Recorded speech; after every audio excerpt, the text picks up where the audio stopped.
So call me a little competitive, but I always wanted to know if I was healthier than someone else, right? And there's obviously not a way to specifically quantify this. I think we've got kind of a framework that we can look at, and I want to introduce you to that framework because I think it's important. If you're someone who really values being healthy, and maybe you want to know if you're healthier than someone else, this is something that you can really kind of wrap your head around.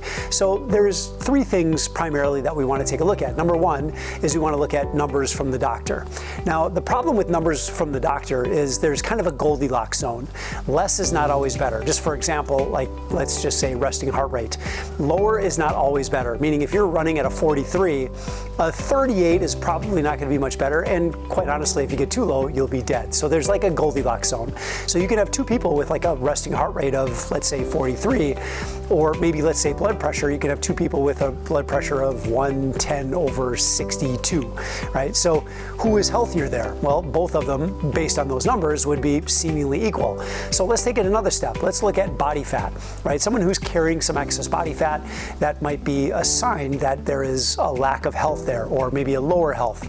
But again, just like doctor's numbers, there's kind of a Goldilocks zone. Lower is not always better. There's only optimal, right? So just because you have a 4% body fat doesn't mean that you're healthier than someone with an 8% body fat.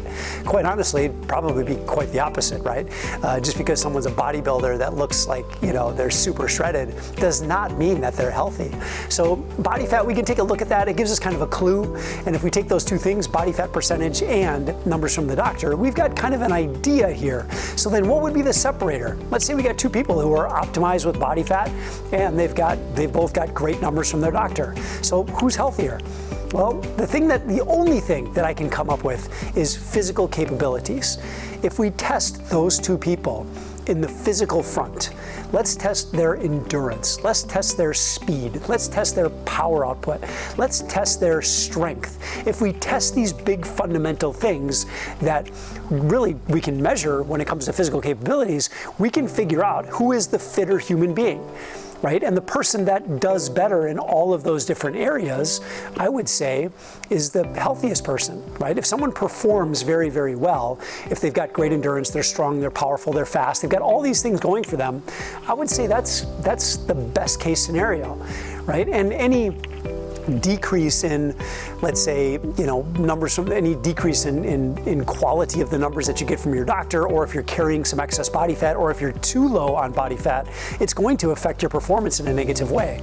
So you sort of have to optimize those two things in order to be able to perform really, really well, right? So that is like it's the big thing that we can take a look at, where we can start to separate the really, really healthy people from the not so healthy people, or the sort of healthy people, right? Because again, just because you have great body fat and you have good numbers from the doctor, there needs to be another separator there, and that is, how physically capable are you? And that's why I think it's also so important that you have to train your body.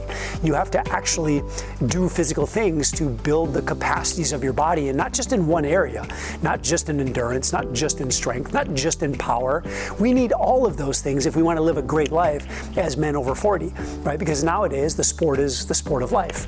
So if you can optimize all three of those things, well, let's say optimize your numbers from your doc, optimize your body fat, and maximize your fitness, that's going to really push you into the top tiers of health on the planet, right? So imagine like the healthiest person on the planet, they have maximal fitness, right? So they can express their physical capabilities at the highest of levels. They've got optimal numbers from the doc, and they've got an optimal body fat.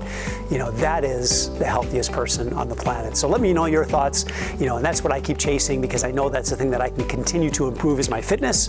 And I know the more I improve my fitness, a lot of times the more those other numbers just optimize for me as well. So there it is. Have a great day, and keep yourself healthy out there, because it's so important.